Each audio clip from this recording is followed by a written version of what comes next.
हर हफ्ते HM TV के खुसूसी programme लम्हे फिक्र में मुख्तलिफ मौज़ूआत पर तबादले ख्याल किया जाता है।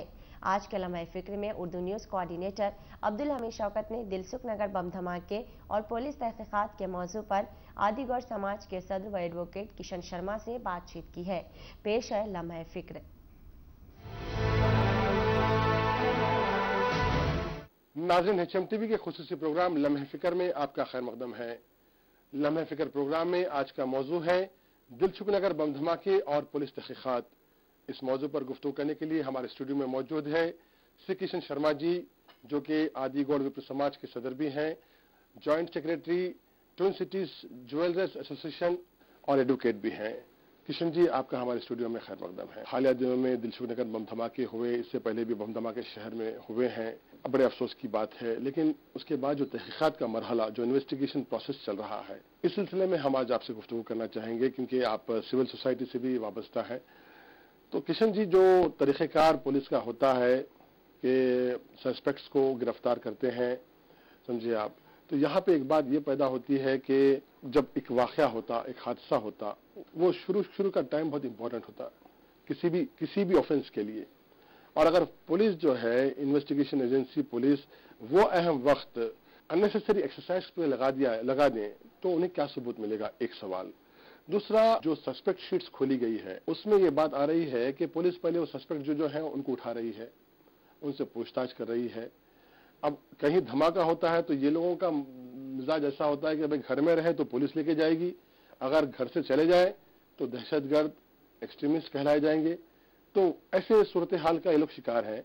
आप क्या तजवीज़ करते हैं इनकी मसाइल के हल के लिए? सबसे पहली तो बात यह है कि ये जो सस्पेक्ट शीट और जो कम्युनल रोडी शीट और जगह जगह के जो इन्वेस्टिगेशन एजेंसीज है, उनके सामने ये डिफिकल्टी आती है जी कि पर्टिकुलर एरिया में बम ब्लास्ट हुआ जी, वहाँ के पूरे लोगों के इंफॉर्मेशन रखना, और इंफॉर्मेशन रखने के जब पुलिस उनको बुलाती है तो बहुत से लोग तो डर के भाग जाते जी। बहुत से लोग ये मुसीबत में रहते कि अगर हम लोग पेश हो गए तो हमारे को पुलिस स्टेशन में रख देंगे जी। ऐसे टाइम में हमारे शहर के जो वॉलंटरी ऑर्गेनाइजेशन है जी, जैसा कि हमारे आदिगौड़ विप्र समाज है जी, या सोशल लिबर्टीज है जी, इन लोगों को सामने आना चाहिए जी, और पुलिस को ये कहना चाहिए कि भाई इनको हम बिल्कुल टच में है, अगर कुछ भी अगर होता है जी तो पहले हम लोगों से मिले जी, हम लोग उनको आपके सामने ला के रहेंगे जी। नहीं तो क्या होगा कि इनोसेंट बच्चे जो पकड़े जाते हैं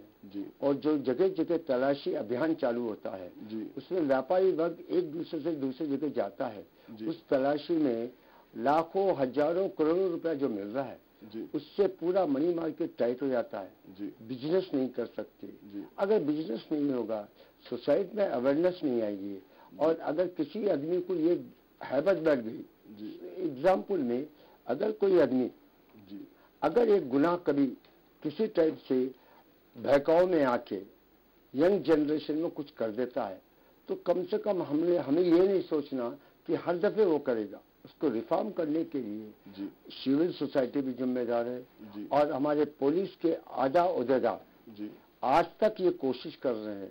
आप देखिए, इसके पहले मक्का मस्जिद ब्लास्ट में जी बहुत से बच्चों को उठा के ले गए, 300 साढ़े 300 ले गए, लेकिन पुलिस ने अपने इन्वेस्टिगेशन करके उनको तकरीबन आधे से ज्यादा लोगों को छोड़ दिए जी। और जब पुलिस चार्जेस फाइल करती है तो कम से कम पुलिस को ये देखना चाहिए कि अगर दिमाग में ये नहीं रखना कि ये पहले गुनहगार है जी, उसके प्रेजेंट सिचुएशन में वो किस तरीके से, वो इंफॉर्मेशन वहाँ के लोकल लीडर्स, सोशल ऑर्गेनाइजेशन और वहाँ के बड़े बुजुर्गों से, फॉर एग्जाम्पल मक्का मस्जिद का महाजरीन कैंप है जी, वहाँ पर कुछ बच्चे हर दफे कम्युनल सस्पेक्ट शीट में रहते जी, उसके आगे लाड बाजार है, वहाँ से कुछ लोग हिंदू सस्पेक्ट शीट में रहते, कुछ भी चार मीनार के आसपास हुआ तो उन लोगों को उठा लेते जी। मेरा कहना यह है पुलिस आदेदार पुलिस ऑफिसर से कि ऐसे टाइम में, उठाने के टाइम में उनके माँ बाप को इत्तला दी जाए जी, वहाँ के सोशल ऑर्गेनाइजेशन को बुला के पूछा जाए जी कि वो लोग अभी भी रोडिज्म या किसी बैड हैबिट में है या नहीं। किशन जी, परसों एक स्टेटमेंट आया था डीसीपी सेंट्रल जोन कमला रेड्डी साहब का कि तलाशी के दौरान अगर कोई जर्नलिस्ट भी अगर ठहरना चाहता है पुलिस के साथ में तो हम वेलकम करेंगे। हम किसी को डिस्क्रिमिनेट नहीं कर रहे हैं, हम इम्पार्शियल तलाशी ले रहे हैं। तो जब एक तलाशी की बात हो रही है, एक अच्छी मिसाल उन्होंने कायम की। अगर इसी तरह जब पुलिस धमाकों के सिलसिले में या बड़े किसी जुर्म के सिलसिले में किसी शहरी को उठाना चाहती है तो वो टाइम पे कैसे सिविल सोसाइटी को इन्वॉल्व करे या पीस कमेटी को इन्वॉल्व करे कि हम उनको उठा के लेके आए हैं, आप भी सामने रहे, तो ऐसी तजुर्बा क्या, इसमें नुकसान क्या है? देखिए, जैसा कमल हसन रेड्डी साहब ने कहा वो मैंने भी सुना था, मैंने भी देखा है, उसी तरह डॉक्टर तरुण जोशी भी इसी फेवर में है। तकरीबन जो साउथ जोन में हो रहा है, तो तलाशी के अलावा जब उठाते हैं, बच्चों को गिरफ्तार करते हैं, गिरफ्तारी के वक्त में भी अगर आप लोगों की खिदमत लिए जाए, पीस कमेटी की, मैत्री कमेटी की या जर्नलिस्टों के, देखो हमने फला वजह से गिरफ्तार किया गया, तो कम से कम अवाम में एतमाद बहाल होगा कि गिरफ्तारी करने पे ऐसा नहीं होगा कि एक तरफा कार्रवाई हो रही है। इस बारे में आप क्या कहेंगे? वहाँ एक ही तकलीफ होती है कि इन्वॉल्वमेंट करना तो बहुत अच्छी चीज है और पुलिस भी चाहती है कि ऐसे लोगों को इन्वॉल्व करे, लेकिन जब धमाके हो जाते हैं, धमाकों के बाद अगर घरों को जाते हैं तो डेफिनेटली पुलिस वाले वहां के लोगों को इन्वॉल्व कर रहे हैं कि बोल के उठा रहे हैं कि माँ बाप को बोल रहे हैं कि हाँ पापा आपके पुराना बच्चा ये चीज है, हम इन्वेस्टिगेशन को ले जा रहे हैं, और वो लोग फौरन पुलिस में 23 घंटे के अंदर ही उनको वापस कर दे रहे। 100 सीआरपीसी क्लियरली बोला है कि हम किसी को भी अगर लेते हैं तो पुलिस वाले सर्च वारंट बगैर करे किसी चीज को नहीं सीज करते। उसी तरह 165 सीआरपीसी के तहत ये बताया गया है कि हम अगर सर्च भी करना चाहते तो पुलिस ऑफिसर एक समन देना चाहिए। ये सब रूल्स को फॉलो करते हुए पुलिस कोशिश कर रही है। मेरा ये एक्सपीरियंस है कि पहले के पुलिस में इन्वेस्टिगेशन में, अब के पुलिस में तकरीबन मैं समझता हूँ 75% ये सहूलत दे दी गई है कि जैसा कमल हसन रेड्डी साहब ने कहा, हमारे डॉक्टर तरुण जोशी भी कोशिश कर रहे हैं, हमारे नॉर्थ जोन के डीसीपी साहब भी कोशिश करें, और सबसे बड़ी बात हमारे जो कमिश्नर अनुराग शर्मा ने भी कहा है कि हम इम्पार्शियल बगैर किसी हिंदू मुस्लिम का नाम लिए जो आदमी अगर इसमें इन्वॉल्व है तो हम उसी को रोकेंगे, नहीं तो हम उसको फौरन उसके घर को माँ बाप को बुला के उनके हैंड ओवर कर रहे हैं। Investigation is born by criminal procedure code. Criminal procedure code ये बोलता है कि हम अगर इन्वेस्टिगेशन को जाते हैं तो कम से कम उसका पहले इन्वेस्टिगेशन कर ले। 41 सीआरपीसी के तहत किसी आदमी को अगर उठाया जाता है तो 41 के तहत यानी सस्पेक्ट होने के बाद ही वारंट इश्यू करके चार्जशीट में नाम करके उठाया जाता है।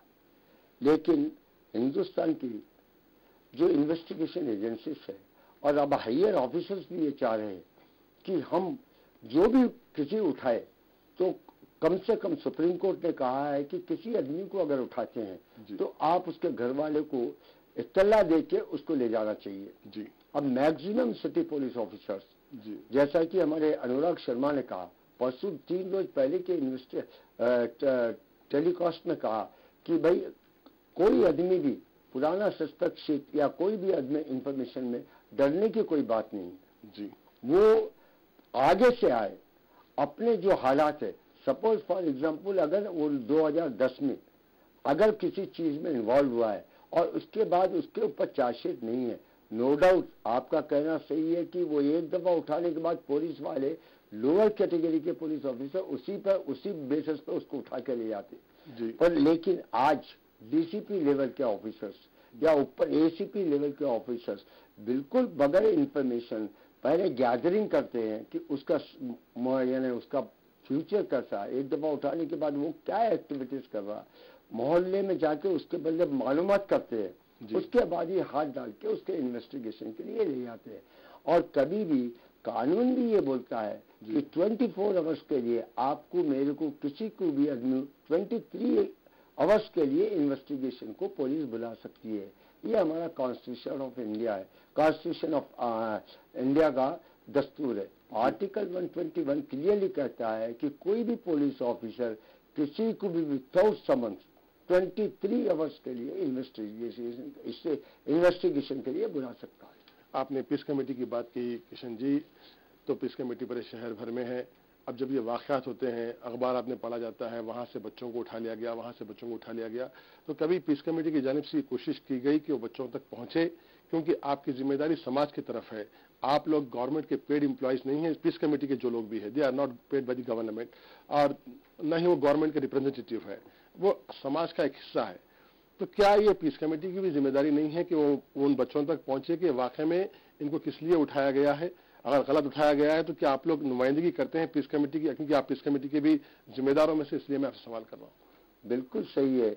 जब भी हमारे को कोई माँ बाप हमारे पास अगर आके मिलते आए और बोलते कि इस तरीके से हमारे बच्चे को इन्वेस्टिगेशन के लिए या किसी चीज के लिए फलाने police officer, for example north zone, south zone, east zone, west zone के पास ले गए, तो हम लोग गुलाम सादुद्दीन की जो जनरल सेक्रेटरी है हमारे पीस कमेटी के, उनके शहर में हम जाके बराबर डीसीपी से मिलते हैं। डीसीपी से जाके उनके माँ बाप के, उनके बड़े बच्चों को उनके सामने ले आके बताते हैं, और जहाँ तक कोशिश करते हैं कि उसके वेयर अबाउट्स, यानी जो उसके चाल चलन है, वो डीसीपी के लेवल पर बताते हैं।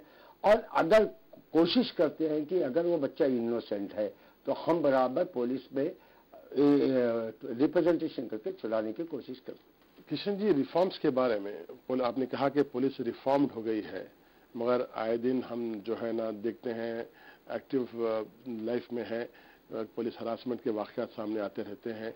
रिफॉर्म्स होने के बावजूद भी इतने वाक़यात मंजर आम पे आते हैं, और विक्टिमाइजेशन तो जब ऐसे इश्यूज हो जाते हैं, बम ब्लास्ट हो या कोई टेरर अटैक हो, विक्टिमाइजेशन तो जो है एक आम बात हो जाती है। तो आप, क्योंकि पुलिस से आपका करीबी राब्ता रहा है, इस बारे में आला ओहदेदारों की क्या सोच है और नीचे सतह पे ओहदेदारों की क्या सोच है? क्या उनमें भी कोई रिफॉर्म्स आए हैं? मैं जहाँ तक समझता हूँ कि मेरे को आज 50 साल वकालत करते हुए और पर्टिकुलर मैं क्रिमिनल साइड एडवोकेट हूँ, मैंने देखा है कि जो डीसीपी लेवल के ऊपर ऑफिसर्स हैं, वो हर दफे ये समझाते रहते हैं अपने छोटे ऑफिसर्स को प्रेस कॉन्फ्रेंस में, और जो SI level, CI level, head constable level, जवानों के तहत वो यही बोलते हैं कि देखो पहले इन्वेस्टिगेशन करो। कोई आदमी दिमाग में ये नहीं सोचना कि ये आदमी पहले कर चुका है। हर आदमी की एक भूल होती। हमारे कहना, हमारे हिंदू धर्म में बताया है, वाल्मीकि जी एक बहुत बड़े चोर थे, एक संत थे, उन्होंने रामायण लिख दी। ये एग्जाम्पल बहुत से दफा हमारे कमिश्नर साहब, हमारे पीस कमेटी के, जब हम रूबरू पुलिस ऑफिसर और हम बीच में रहते हैं, हमारे अनुराग शर्मा ने कहा है कि देखिए किसी को जन्म से वो चोर नहीं हो सकता, सर्कमस्टेंसेस ऐसे होते हैं और कभी कभी रिफॉर्म्स होता है।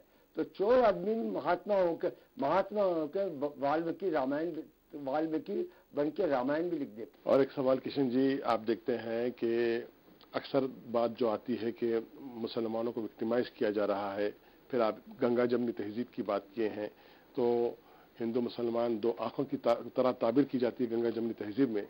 तो जब एक आंख मुतासिर हो रही है, मुसलमानों को मुतासिर किया जा रहा है या हो रहे हैं, तो ऐसे में आप क्या समझते हैं हिंदू समाज की क्या जिम्मेदारी है और इसमें क्या करना चाहिए?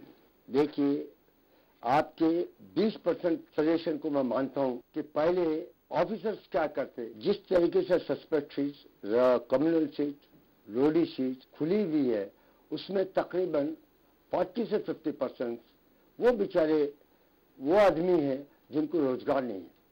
वो लोग क्या करते, वो जब किसी भी जैसा अपने ये बम धमाका हुआ, वो लोग वहां पर फुटपाथ पे अपना रोजगार जिंदगी करते। तो पुलिस आए, सबसे पहले उन्हीं लोगों को ले जाती, उन्हीं ले आके नीचे के तबके लोग क्या करते मालूम, उनसे इन्वेस्टिगेशन में करते। तो वो लोग इतने फ्रस्ट्रेटेड हो जाते हैं कि वो इन्वेस्टिगेशन में यानी कुछ भी जवाब देने के लिए नहीं और घर में आके सो जाते। इसलिए तकरीबन 40 से 50% आप जैसा बोले मुस्लिम्स को ज्यादातर इन्वेस्टिगेशन में उठाया जाता है। अगर कोई भी जैसा याकूतपुरा से कोई अगर 20 आदमी को उठाते हैं और वो अगर मुस्लिम कम्युनिटी के भी है, तो हम हिंदू बिरादरान बराबर डीसीपी साउथ जोन या मल्लापल्ली आसिफ नगर में बराबर जाकर पैरवी करते हो, और भगवान अल्लाह की दुआ से हम उस पैरवी में बराबर साफ और खड़े उतरते। इसी तरीके से कुछ लोगों को डीसीपी वेस्ट जोन ने बुलाया था, हम लोग सुधीर बाबू के पास जाके रिप्रेजेंटेशन करें और सुधीर बाबू ने with in half an hour में खुद अपने पास बुला के इन्वेस्टिगेशन करके मल्लापल्ली के लोगों को छोड़ दिया। लेकिन इन्वेस्टिगेशन हक है, अगर पुलिस इन्वेस्टिगेशन को नहीं उठाएगी तो कॉन्स्टिट्यूशन ऑफ इंडिया में जो हक दिया गया जो 23 घंटे के लिए, वो बड़ा मुश्किल हो जाएगा। हक से कोई एतराज नहीं है, पुलिस का ताउन करना चाहिए। तलाशी होती है तो रुक के रजाकाराना तौर पर वॉलंटरीली पुलिस के सामने अपने आप को पेश करना चाहिए। लेकिन यहाँ पे पेश होने से पहले पुलिस का खौफ दूर हो आवाम में। एक अच्छे शहरी को भी ये यकीन नहीं होता कि वो पुलिस स्टेशन जाके सही आएगा कि नहीं आएगा। तो ये अगर जहन से पब्लिक के निकल जाए हक पे है और सच्चा है तो कोई उसका कुछ नहीं बिगाड़ सकता। तो यकीनन सभी जो है ना, चाहे वो हिंदू हो मुसलमान हो, सभी पुलिस का ताउन करेंगे। मैं आखिरी सवाल आपसे ये करना चाहूंगा कि आप पुलिस को क्या मैसेज देंगे ऐसे हालात में, किस तरह से तहकीकात किया जाए ताकि आवाम का लेवल ऑफ कॉन्फिडेंस बढ़े, बिलखुसूस मुसलमानों का। मैं पुलिस को आपके मीडिया के थ्रू ये बोलना चाहता हूं कि मेरे एक्सपेरिमेंट से बीइंग एडवोकेट, सोशल ऑर्गेनाइजेशन और जगह जगह जो ऑर्गेनाइजेशन से ताउत है, मैं ये चाह रहा हूं कि जिस तरीके से ये तलाशी ली जाती है, एक सब इंस्पेक्टर वहां खड़े रहता है या सही खड़े रहता है और जिस तरीके से तलाशी ली जाती है, तो मैं ये बोल रहा हूँ, मेरा ख्याल ये है कि सब इंस्पेक्टर लेवल पे वो तलाशी के मुकम पर खड़े रहे और देखे कि किस तरीके से वो जो तलाशी लेने वाला यानी पब्लिक को नाजायज नहीं सताए। बहुत बहुत शुक्रिया। नाज़रीन, आपने सुना इस मौजू पर किशन जी की ये राय थी। इसके अलावा आवाम की भी ये ख्वाहिश है कि अगर कोई ऐसी समाजी तंजीम उभर कर आती है, सामने आती है, जो कि ऐसे मौक़ों पर ऐसे बेबस नौजवानों को, ऐसे बेबस लोगों की खिदमत के लिए आगे आए और अगर वो लोग बेकसूर हैं तो उनको पुलिस के सामने पेश करें। अगर वो कसूरवार है तो पुलिस अपनी कार्रवाई कर सकती है। लेकिन ज़रूरत एक समाजी तंजीम की है जो ये इक़दाम कर सके और पुलिस को बोल सके कि ये शख्स फलां है, ये शख्स फलां है। उनके बारे में कम से कम कुछ बुनियादी मालूमात तो पुलिस को फराहम कर सके, वरना पुलिस भी एक जानिब कार्रवाई करने पे मजबूर है। ये फितरी बात है। तो इन हालात में ज़रूरत इस बात की कि ऐसी समाजी तंजीम की ज़रूरत है जो इन बम धमाके के बाद में मंजर आम पर आए और बताए कि ये फला शख्स है, इनको हम आप पेश कर रहे हैं, आप तहकीकात करें और फिर इनके बारे में हमको बताए। ऐसी एक तंजीम की ज़रूरत है। ये था इस लम्हे फ़िक्र प्रोग्राम। आइंदा हफ्ते एक और मौजू के साथ आपके रूबरू होंगे हाजिर। अब्दुल हमीद शौकत और HM TV की टीम को दे इजाज़त।